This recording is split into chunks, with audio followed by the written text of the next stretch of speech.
Hi. நாங்கள் வந்து D நகர் போனோம். சில ஃபேன்சி ஐட்டம் பர்ச்சேஸ் பண்ணலாமே சொல்லிட்டு ஒரு ஷாப் போனோம். டிஃபா அது அந்த ஷாப் நேமு.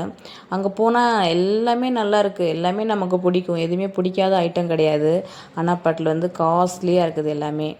ஸோ ஜஸ்ட்டு சுற்றி பார்த்துட்டு வீடியோ எடுத்துகிட்டு வழக்கம் போல் நாங்கள் வந்து டி நகர் ரோட்டு கடையிலேயே தான் வாங்கிட்டு வீட்டுக்கு வந்துட்டோம். இது நெக்ஸ்ட் டே மார்னிங் எங்கள் வீட்டில் ஐஸ்கிரீம் செய்கிறாங்க எங்கள் குட்டீஸ். ஃபர்ஸ்ட் என்ன பண்ணுறீங்க தெரியல. பிஸ்கெட் வந்து நொறுக்குறீங்க. சரி, நொறுக்கி முடிங்க டக்குன்னு.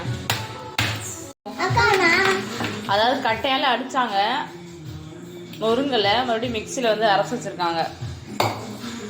நெக்ஸ்ட் என்ன பண்ண போகிறீங்க? நெக்ஸ்ட் வந்து பால்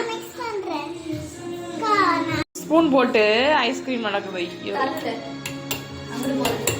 இங்கே வா, நீரும் இப்படி வா. இது ஐஸ்கிரீமோட பதமா? ஆமாம். இந்த லெவலில் வந்தோன்னா அந்த இதில் மோல்டில் ஊற்றிட வேண்டியதுதான். சர்க்கரைலாம் போட வேண்டியதில்லை. அதாவது எங்களுக்கே தெரியாது, நாங்கள் என்னமோ பண்ணிக்கிட்டு இருக்கோம். சரி, காலையில் பார்ப்போம் அதோட ரிசல்ட்டை.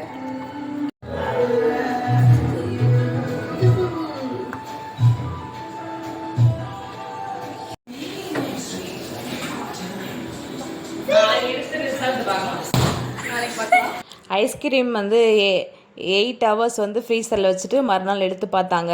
அதே ஓரியோ பிஸ்கெட் டேஸ்ட்டு தான் இருந்தது ஐஸ்கிரீம் அவங்க பண்ண